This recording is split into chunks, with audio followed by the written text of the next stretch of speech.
ये आपके स्कूल की इमारत है? हाँ बिल्कुल। बहुत जबरदस्त बिल्डिंग है। हाँ बहुत अच्छी है, थैंक्स। बशीर, बाद में मिलती हूँ। See you. चलो बाय चमेली, गुड शॉपिंग, मज़े करो। Good classes to you. तुम आगे आ जाओ। आ रही हूँ।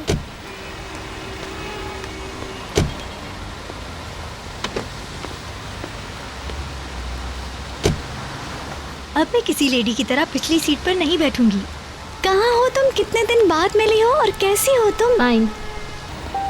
हम लोग इस तरह एक साथ काफी अरसे के बाद घर से बाहर निकले हैं ना? जानता हूँ। तुम सुन रहे हो ना? क्या मुझे चाय नहीं पिलाओगे?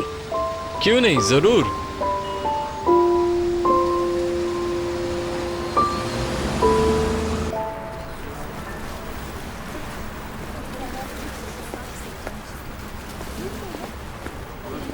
ये लो।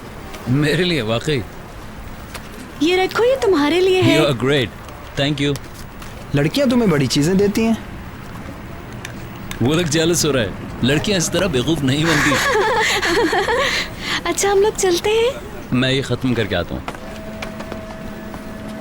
जल्दी आ जाओ। मैं आ रही हूँ, तुम चलो। तुम्हारा सारा काम हो गया है बेलूल? बाहर को फिर मुझसे मोहब्बत हो गई। मैं बाहर की बात नहीं कर रही, ये यूरो आंटी की बात है। मेरी मम्मी की दोस्त आज आई थी। वो लोग फिरदौस आंटी की बेटी के साथ होने वाले हादसे के बारे में बात कर रही थी। बेहतर अपनी मोहब्बत के लिए अपनी सगी माँ से उलझ पड़ी। वो औरत अपने शौहर को बहुत ज्यादा टेंशन देती थी और उसका शौहर ज़हनी दबाव और माली बहरान की वजह से फौत हो गया। तब से वो अपनी मॉम से नफरत करती है। अपने बाप की मौत का जिम्मेदार भी उसे ही ठहराती है।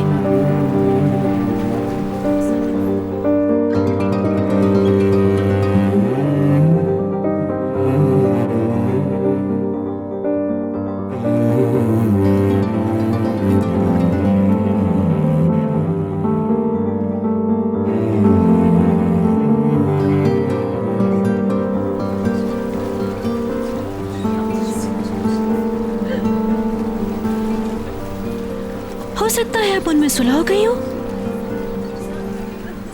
नहीं, वो लोग ऐसे बिल्कुल नहीं है। लोग बिला वजह बातें बनाते हैं। पैकर तो मेरी गर्लफ्रेंड रह चुकी है। तुम तो उससे अब अलग हो गए हो, तुम्हें क्या पता अंदर की बातों का? मैं उन्हें तुम्हारी माँ की दोस्त से ज्यादा जानता हूँ। मिसेस फिरदौस हमारे अपने घर में रह रही है। इन सब बातों में कुछ भी सच नहीं है, बिल्कुल सरासर बकवास है। मैंने वही कहा जो सुना। ये सब घटिया फजूल बातें, तुम अपने कान बंद कर लो। ठीक है, मैं जा रही हूँ। मैं भी आता हूँ।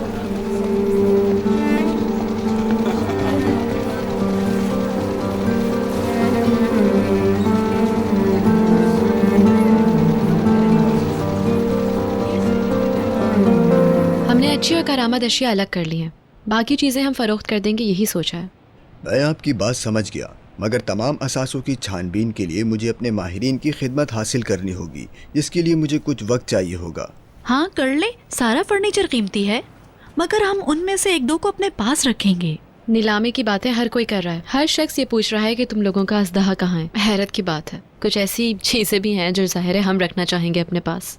मैं आपकी पोजीशन समझ रहा हूँ, मगर ये सब प्रेस के लिए बाइस एक कशिश होगा। फिर एक इंटरनेशनल मैगजीन भी इस नीलामी में हिस्सा ले रहा है। कुछ तमाशाई के तौर पर भी आएंगे। जिसने जो करना है करे, मुझे रत्ती बराबर भी इसकी परवाह नहीं है। मगर मैं एक बात कहना चाहूँगी कि इस नीलामी में मेरे शौहर शरीक ना हो। आपको शायद ये बात मजाक लग रही है, लेकिन मैं नहीं चाहती कि इस नीलामी में मेरे शौहर शरीक हों। अदनान इस नीलामी में शरीक नहीं होंगे किसी भी हाल में। जैसे आपकी मर्जी मिसेस बीतर।